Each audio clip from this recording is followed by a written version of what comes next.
पिछले एपिसोड में हमने ये टॉपिक लिया था कि आपको ईवी क्यों लेना चाहिए। हमें ईवी इसलिए लेना चाहिए क्योंकि ये सर्विस और मेंटेनेंस के लिहाज से, सर्विस और मेंटेनेंस कॉस्ट के हिसाब से बहुत ही ज़्यादा आपके पॉकेट फ्रेंडली है।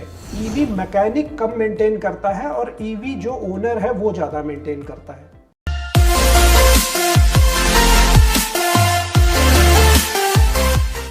हेलो दोस्तों, कैसे हैं आप? उम्मीद करता हूं आप सभी अच्छे होंगे। मैं एक बार फिर से आपका स्वागत करता हूं आपके अपने शो ईवी ज्ञान विद नीरज चौहान में।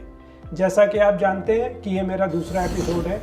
मैं आपको पिछले एपिसोड की कुछ बातें याद करा देना चाहता हूं। पिछले एपिसोड में हमने ये टॉपिक लिया था कि आपको ईवी क्यों लेना चाहिए, और उस लेने के लिए आपके पास दो वजह जो सबसे पहले आती हैं वो मैंने पिछले एपिसोड में आपको बताई थी।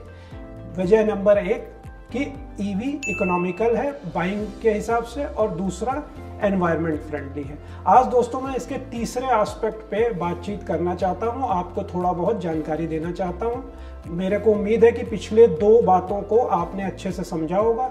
ये तीसरी बात है जो कि आपको इंस्पायर करेगी कि आपको ईवी क्यों लेना चाहिए। तो दोस्तों आज हम तीसरा टॉपिक है हमारा कि हमें ईवी क्यों लेना चाहिए।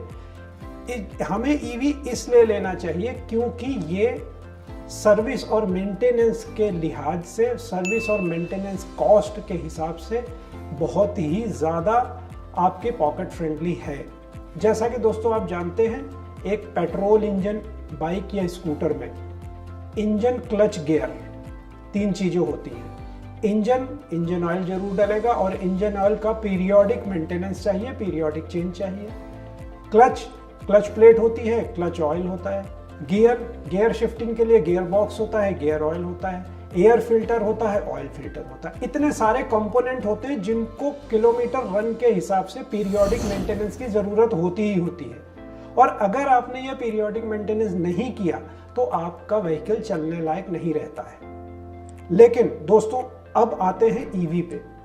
ईवी को आप ये समझ लीजिए कि ईवी मैकेनिक कम मेंटेन करता है और ईवी जो ओनर है वो ज्यादा मेंटेन करता है। ईवी ओनर कैसे मेंटेन करता है आप लोग पूछेंगे।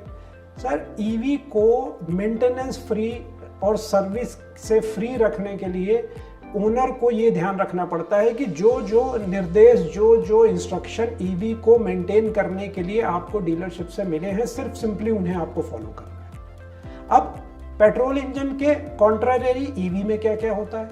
ईवी में दोस्तों एक मोटर होती है, एक कंट्रोलर होता है, एक स्कूटर में लाइटिंग के लिए एक कन्वर्टर होता है, और एक बैटरी होती है। बैटरी बेसिकली मेंटेनेंस फ्री होती है। दोस्तों आप जानते होंगे आपके घरों में इन्वर्टर बैटरी है, उसी तरह ये बैटरी है। चार्ज होती है, डिस्चार्ज होती है जब चलती है, मेंटेनेंस फ्री। मोटर है, मोटर में करंट जाता है, मोटर रोटेट होती है, आपको पावर देगी, स्कूटर चलेगा, मेंटेनेंस फ्री। कंट्रोलर इस करंट को कंट्रोल करता है, मेंटेनेंस फ्री। अब प्रैक्टिकली आप लोग ये बोलोगे कि तो फिर इसका मतलब इसमें सर्विस की जरूरत ही नहीं पड़ती। नहीं दोस्तों, सर्विस की जरूरत पड़ती है। आपको पीरियोडिक मेंटेनेंस के लिए जो डीलर ने बोला है, आप उसके हिसाब से डीलर के पास जाएं, इन तीन कंपोनेंट को सिंपली उसको दिखाएं। उसके पास एक प्रोटोकॉल मैनुअल है, वो इनको मेंटेन करेगा, इनको टेस्ट करेगा, और आपकी सर्विस कॉस्ट जीरो। तो इसलिए दोस्तों मैं एक बार फिर से आप लोगों को बताना चाहता हूं कि ईवी का मेंटेनेंस और सर्विस का जो इकोनॉमिक्स है वो पेट्रोल इंजन के कंपैरिजन में ऑलमोस्ट जीरो है। तो ये दोस्तों आज का ज्ञान था। मेरे को उम्मीद है कि अब आप बाकी दो पीछे एपिसोड की दो बातें और इस एपिसोड की एक बात को कोरिलेट कर पाएंगे, और अब अपनी को ईवी खरीदने के लिए इंस्पायर कर पाएंगे। दोस्तों मेंटेनेंस से रिलेटेड बहुत सारी बातें हैं, ईवी मेंटेनेंस से रिलेटेड, जो कि आपको एक इस एपिसोड टॉक शो में मैं आपको पूरा नहीं बता सकता हूं।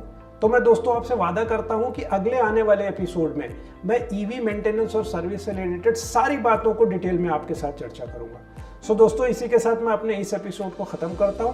आप लोग खुश रहिए, स्वस्थ रहिए, अच्छे से ईवी खरीदने के बारे में सोचिए। अगले एपिसोड में मेंटेनेंस और सर्विस पे और बात करते हैं। मैं आपका होस्ट एंड दोस्त नीरज चौहान। शुक्रिया, नमस्ते, धन्यवाद।